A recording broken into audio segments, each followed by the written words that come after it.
Americans are durable. We take pride in hard work and high quality.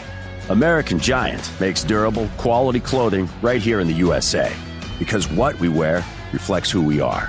When you buy American Giant, you're not just wearing the best clothes money can buy. You're helping keep jobs and pride in your own backyard.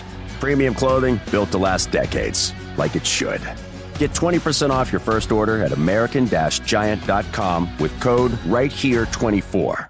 How do you feel when you switch to Geico and save on your car insurance? It's like finishing your laundry and successfully matching all your daughter's baby socks together on the first try. Let's see. Panda socks, fire truck socks, socks with those cute little strawberries on them. You matched each and every one of those tiny socks. I mean, has this ever happened in the history of laundry? And a penguin wearing a cowboy hat socks. Done. Enjoy the moment, Dad. You've earned it. Yep, switching and saving with Geico feels just like that. Get more with Geico.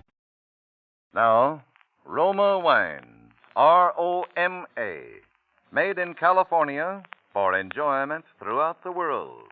Roma Wines present Suspense. Tonight, Roma Wines bring you Mr. Robert Young as star of The High Wall, a suspense play produced, edited, and directed for Roma Wines by William Spear. Suspense, radio's outstanding theater of thrills, is presented for your enjoyment by Roma Wines. That's R-O-M-A, Roma Wines. Those excellent California wines that can add so much pleasantness to the way you live, to your happiness in entertaining guests, to your enjoyment of everyday meals. Yes, right now a glassful would be very pleasant as Roma Wines bring you Robert Young in a remarkable tale of suspense. I woke up in bed. Nothing strange about that, except that it was a hospital bed. I couldn't imagine how I got there. I didn't remember any accident. I didn't feel sick. Why the hospital? I laid there trying to puzzle it out. Last night was Christmas Eve. I was stopping at the Beacon Hotel in Boston. I was going to get up early this morning and go to Fitchburg and find Helen, my wife. After 3 years of separation, it would be nice to be with her again on Christmas Day. I turned in bed and looked out of the window. Christmas? Why, it was summer. There were trees and grass and flowers in bloom. I guess I twisted around or something because the next thing I knew, a girl was leaning over me, smiling. Hello there. Feeling better? Well, I guess so. Am I supposed to be sick? Well, no, not if you feel all right. We were beginning to get worried about you. You didn't seem to want to wake up. We? Who's we? Oh, Dr. Dunlap and all of us. Well, what happened to me? Well, why am I in a hospital? You've been very ill. Don't try to think about it, Mr. Lewis. Just get well. You're, Amy, aren't you? That's right. Good for you. Amy. How did I know her name? Why was her face so familiar to me? I tried to think, and suddenly I remembered. I'd been dreaming about her. In one dream, I was up to my neck in quicksand, and she was trying to save me. She was crying, and her tears fell on my face, and she kissed me. That would have to be a dream, wouldn't it? Still, as I looked up into her eyes, it seemed very real. I could almost feel her lips. I dozed off, thinking of her, and when I woke up, Dr. Dunlap was standing beside my bed. Well, Mr. Lewis, Miss Adams tells me you're bright and snappy this morning. Yeah. Any reason why I have to stay in bed? Oh, none at all. If you feel able, we'll get your clothes, and Miss Adams will take you down to the solarium, and you can sit in the sun. Now, how's that? The solarium was a big glassed-in veranda where the patients sat around and took it easy. Played cards and read and talked. It was quite a crowd when we walked in, but nobody seemed to notice us. Amy, Miss Adams, introduced me to a girl who ran the newsstand. Her name was Ella. She sold cigarettes, candy bars, magazines. I sat down over to one side and looked the people over. Nobody seemed very sick, but they said silly things and laughed a lot. One man acted like he was catching a ball and throwing it to second base. Then he'd argue with the umpire over a bad decision, and suddenly it hit me, like a smash in the face. This wasn't a hospital. It was an insane asylum. I jumped up, but Amy put her hand on my arm. Dr. Dunlap appeared out of nowhere and pushed me back into the chair. Easy, Mr. Lewis, easy now. Don't get excited. I'm not excited. I just found out where I am, that's all. Let's go up to your room and talk it over. Talk what over? I'm in the wrong place. Maybe I'm a little sick, but I've got all my buttons. Get me out of here. Mr. Lewis, please, you're making a disturbance. Go along with Let Miss loose. Adams. Doctor, I can manage. Then please do it. We'll have a riot here if he doesn't quiet down. Mr. Lewis, you don't want to get me into trouble, do you? We were getting along so nicely. When she put it that way, I let them take me out of there and up to my room. But then I put up an argument, demanded to see the head man. Amy backed me up, too. She said she was sure I was okay and didn't belong in such a place. Dr. Dunlap hit the ceiling. They had a battle with Pip. He slammed out of the room, and she had a fit of crying. But the net result was that I was taken to the office of Professor Bird, the man who ran the asylum. He was a strange little guy, with a head cocked to one side like he was listening to something nobody else could hear. Ah, Mr. Lewis, feeling better? Why does everyone ask me that? Yes, I feel great. Good. Do you remember me? Should I? Well, not necessarily. What seems to be the trouble? You just made a mistake, that's all. Got the wrong fellow. I don't belong here. Well, that's strange. Your commitment papers seem to be in order. I don't care about that. Listen to me. Here, Oh. Mr. Lewis. Let's discuss this calmly. We're not in the habit of picking people off the streets haphazardly. Someone had to sign you in. Who was it, your parents? My folks have been dead for years. Your wife, perhaps? She doesn't know I'm back in America. Probably thinks I'm dead. Come on, Professor, stop stalling. You've got it all on that paper. Never mind this paper. Tell me about yourself. Were you in the war? No, they wouldn't take me. Blood pressure or something. I went to Burma for the International Oil Company. Oh? How was it in Burma? Pretty rugged. I was there for 3 years. I'd be there yet, only I fell in front of a bulldozer and got my leg crushed. They shipped me back to San Diego, thinking they'd have to cut it off. Well, fortunately, they didn't have to, huh? Did your wife know you were hurt? Funny you should ask that. No, she didn't. You see, we used to go to dances a lot. I see. You didn't fancy yourself with a crutch. Does anybody? But after you were discharged from the hospital in San Diego, did you communicate with her then? No, I wanted to surprise her. She thought I was still in Burma.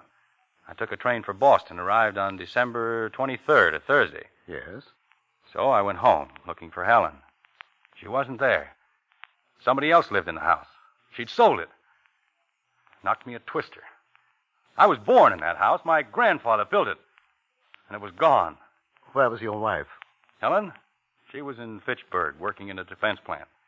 But I didn't find that out until I ran into an old pal of mine that night. He almost keeled over when he saw me because everybody thought I was dead. You know, not hearing from me for more than a year. And did you go to Fitchburg? See your wife? No, I didn't want to see her right then. Why not? Oh, I was upset, I guess, about her selling the house. Besides, I'd been away more than 3 years. 1 day more wouldn't hurt. So I checked into a hotel, the Beacon House, room 305, I remember. I stretched out on the bed and tried to think things out. Yes. You were lying on the bed and... Oh, well, I fell asleep, that's all. I see. No use telling him how I laid there, thinking of Helen and wishing I'd gone on to Fitchburg. How I kept seeing her face like a great big painting on the ceiling. He'd think I was nuts if I told him how I could smell that queer perfume she used. And the feeling I got that she was there in the room with me. And how long did you sleep, Mr. Lewis? I don't know. What woke me up was someone knocking on the door. I got up and opened it, and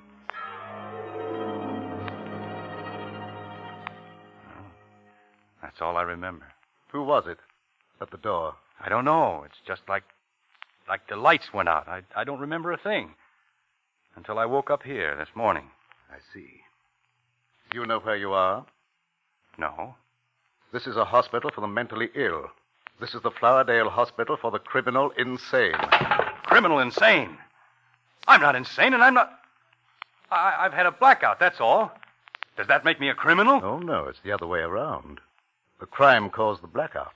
Crime? What crime? What did I do? I can't tell you that. I'll say you can't. You've got the wrong man. And you're afraid to admit it. I wish that were true for your sake, Mr. Lewis. However, I attended your trial. The state called me as an authority on mental diseases. It was at my suggestion that you were sent here for treatment. How?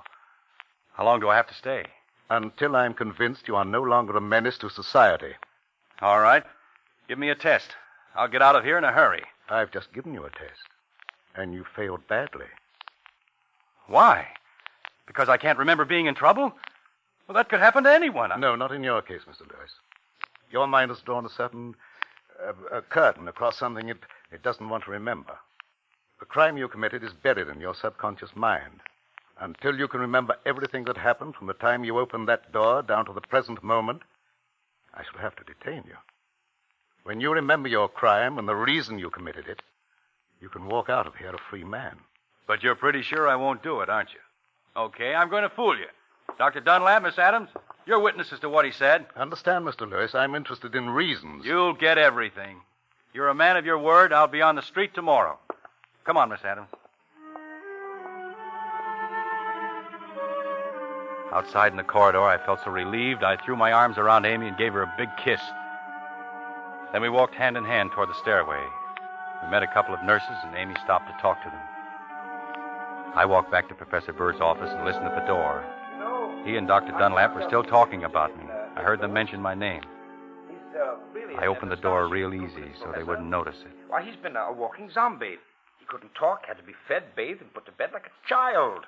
I'm really very encouraged. It wouldn't surprise me a bit if he recovered. Don't be absurd, Dunlap. Such cases never recover. You'll struggle a few weeks, try to remember, then chuck it. Oh, by the way, I think I ought to know. What did he do? Well, understand I don't want it noised around. But you'd better tell his nurse that he's dangerous, especially when he thinks he smells perfume. Oh, yes. Yes, he did mention perfume. For your information alone, the man's a killer. Really? A rattlesnake. He strangled a woman with his hands, and he'll do it again. Here, read his history. That's all I heard, because Amy picked that moment to come and get me. But I'd heard enough to realize that something was terribly wrong. Me? A killer? Why, I never heard anyone in my life. I'd been framed. Somebody had committed a murder and pinned it on me because I'd lost my memory and couldn't defend myself. The only way to get free was to recall everything that happened, every single thing from the moment I opened that door. But what if I couldn't remember? What if I never remembered? It meant being kept here, locked up for life, for a crime I didn't commit. Nice spot for an innocent man.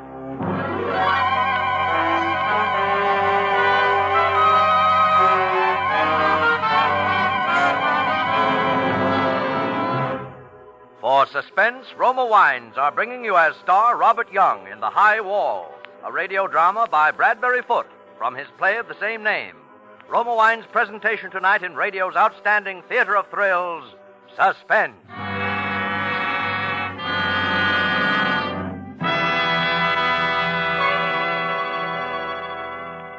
Between the acts of Suspense, this is Truman Bradley for Roma Wines. We Americans are noted for taking the job home with us.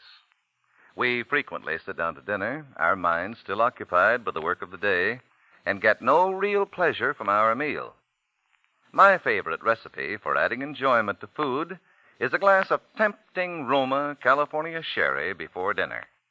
Designed by the goodness of nature and the skill of man to make food taste better, Roma sherry is the perfect first call to dinner. As you pour the golden amber goodness of Roma sherry into a glass, enjoy its fresh, full fragrance. Then sip Roma sherry.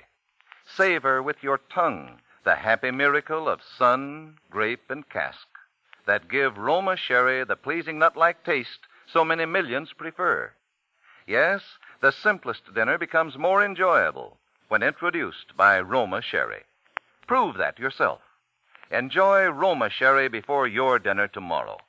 For Roma, America's favorite wine, costs no more than ordinary wines. So insist on Roma, R-O-M-A, Roma wines. Remember, more Americans enjoy Roma than any other wine. And now Roma Wines bring back to our Hollywood soundstage Robert Young in The High Wall, a tale well calculated to keep you in suspense.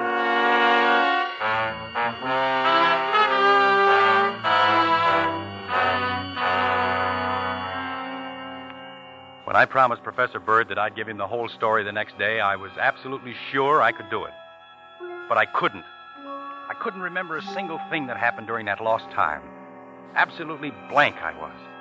I racked my brain for a clue, lay awake nights torturing myself until I nearly had a nervous breakdown.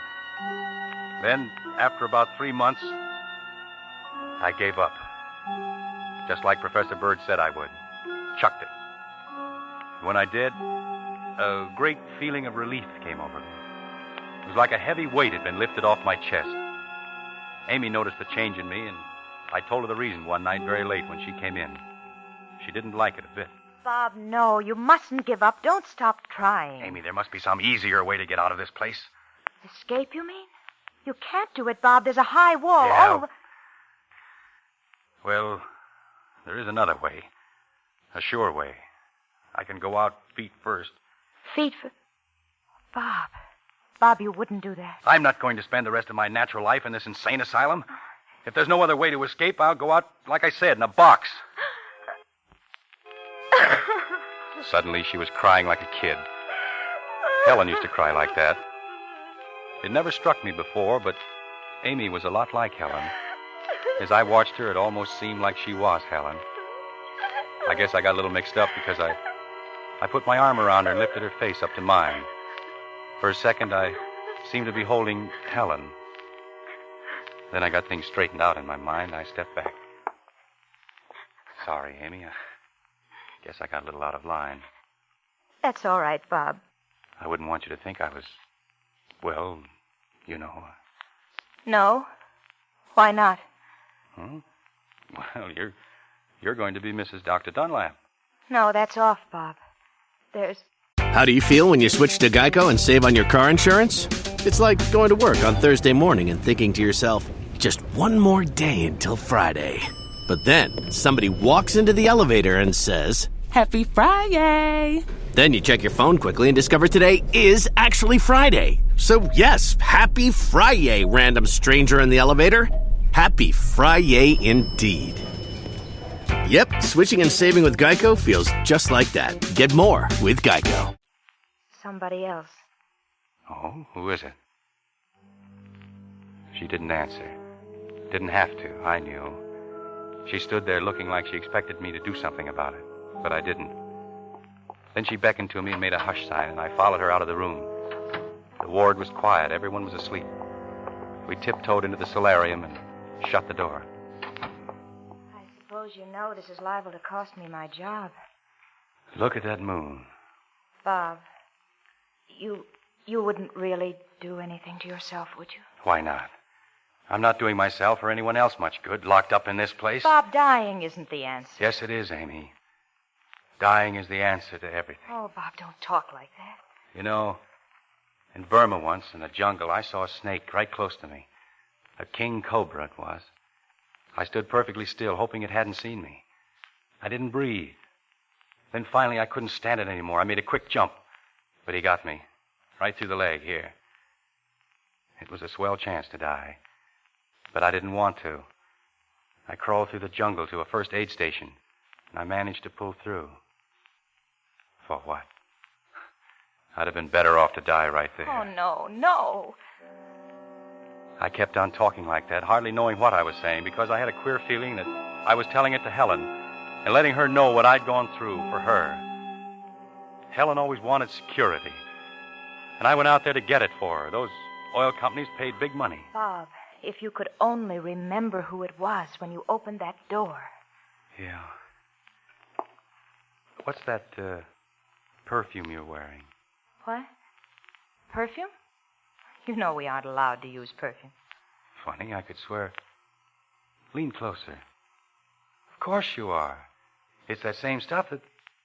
Go on. Why don't you? What? Kiss me. I want you to. Sorry to interrupt, but we do have rules here. Hold it, Dr. Dunlap. The light isn't necessary. Go to your room, Mr. Lewis. That's all right, but don't throw the hooks into Amy. It wasn't her fault. Never mind, Bob. I can defend myself. Go along. I knew she could handle him, so I went up to my room. Besides, I had something on my mind. While I was holding Amy in my arms, I had a A vision, I guess you'd call it. I saw Helen. She was lying on the bed. The doctor was bending over her. The room was crowded with people. Everyone was tense, frightened. Then the doctor straightened up and said, "She's dead." Helen, my wife, was dead. I remembered it now, distinctly. But that was all. I couldn't remember how or why it happened. It was just like a photograph. Nothing led up to it, and what happened after was perfectly blank. But the fact that Helen was dead didn't seem like a surprise exactly. After a while, I heard Dr. Dunlap come up and lock me in. He hesitated outside the door like he wanted to come in and bawl me out. Then he went away. The next thing, Amy was shaking me, trying to wake me up. Bob. Huh? What's the matter? We're sunk, Bob. He was furious. I'm discharged, and you're going to be put in another ward. Why, the louse, he can't get away with it. Listen. Shh. I know how you can escape. What? How? Ella quit her job. She's leaving in the morning. Her car will be parked in the driveway outside the solarium. All you have to do is get in the car, lie down on the floor, and pull a rug over you. Oh, Amy, that's screwy. How would I get outside? The solarium door is always locked. That's it. Ella's going to unlock it before she turns in her keys. Yeah? But I'd be seen. No, they'll all be in church. It's Sunday, Bob. Oh. The minute they start to sing, open the door and slip out. Oh, Bob, it's the chance of a lifetime. Ella leaving makes it easy. She'll drive right through the front gate, and they won't even stop her. Oh, Bob, say you'll do it. I can't go away and leave you here.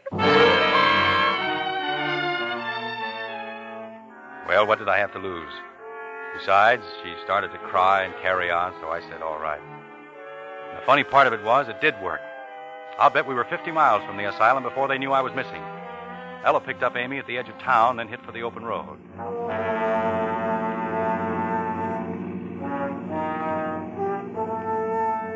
We kept going.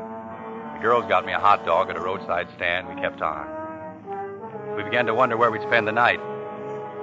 I didn't know where I was, but Ella said she knew of a little motel, one of those places where they don't ask any questions. It was late before we found the place. We took 2 bungalows, the girls in one, me in the other. I got them settled for the night and then started to leave. Amy followed me outside. Bob, just a minute. Goodness, it's dark. Where are you? Here? Oh. You forgot something, Bob. Oh, Oh, Bob. you're sweet. Why, you're trembling like a leaf. Scared? It could be that. We've been very lucky all day. Yes. But I think we'd better split up tomorrow. Oh, no. Don't you see? They're only looking for me. They don't connect me with you girls, but Dr. Dunlap's no fool. He's probably figured it out by this time. If we travel together, we're sure to be caught. No. If we separate, I'll never find you again. Bob, don't you want me? Amy, don't talk like that. If you're still thinking of Helen. I'm not. She's dead. Oh. You know. Sure. But who told you? Dr. Dunlap? Funny, never mentioned it to me. What else did he tell you? Oh, Bob, she isn't here anymore, and we are. I pulled away from her and walked across to my bungalow. I guess she thought I was sore. Bob? I wasn't. It was just that I knew I couldn't make her understand. It was something I couldn't explain to anyone. Helen wasn't gone. She'd never be gone, not to me. I opened the door and went in. The bungalow was a crummy little place. It reminded me of that hole I lived in Burma. I was groggy from driving all day. Amy had started me thinking of Helen. I laid there on the bed, remembering things. The night I met Helen. The first time we danced together. Our wedding and our honeymoon at Jack Pomeroy's cottage in the Berkshires. I didn't know Jack very well then, but she did. Those were happy days. What you don't know doesn't hurt you. I was happy afterwards, too. Each time I forgave her, we'd go on another honeymoon. She called it starting over from scratch. But I never should have gone away. That's what did it. She couldn't take it. Well, I'll go up to Fitchburg tomorrow and we'll patch things up. Someone's knocking at the door. That's funny. Nobody knows I'm back in town. Hello? Bob, let me in. Who is it? Bob, I want to talk to you.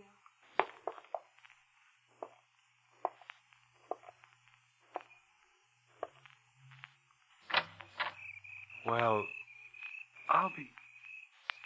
Who told you I was here? What? Come in.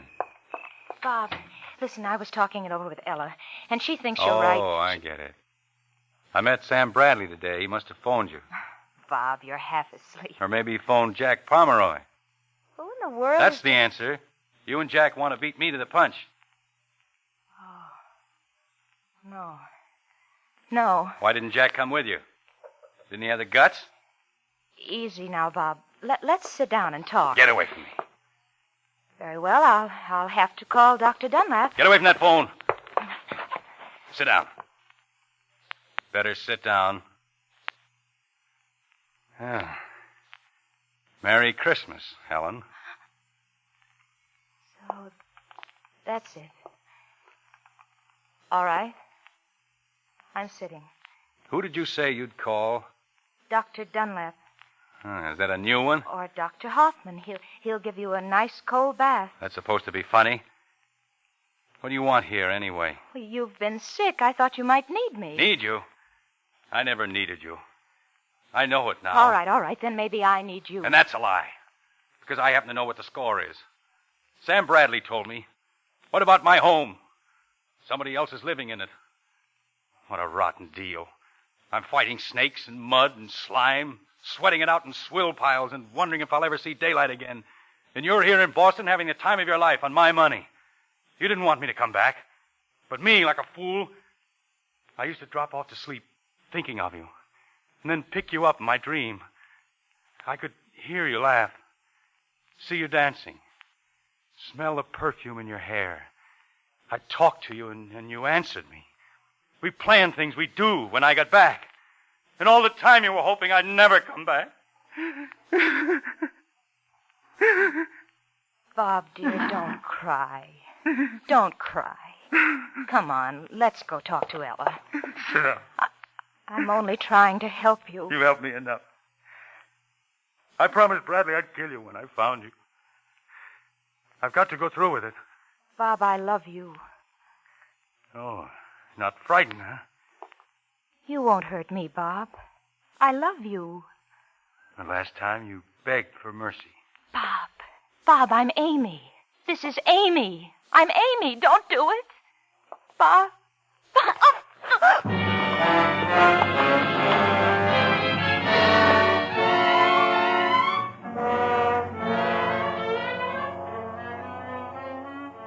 I was pressing my fingers into her throat. She died game this time. Didn't kick or make much of a struggle like she did before. It was almost like she wanted me to do it. And yet, as long as she lasted, she seemed to be begging me with her eyes not to do it. It didn't take long. Then she went limp, and I let her fall to the floor. When I let go of her, I kind of lost track of things. Another blackout. I woke up about a week ago. It's taken me this long to get things straightened out. It's winter now. My nurse tells me. I think she's lying, but I can't prove it. You see, there's no window in my room. The walls are padded, and the furniture's nailed to the floor.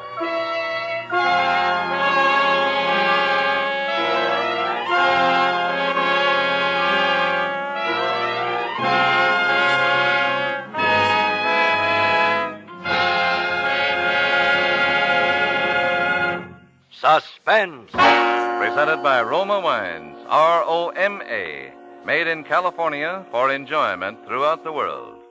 This is Truman Bradley for Roma Wines.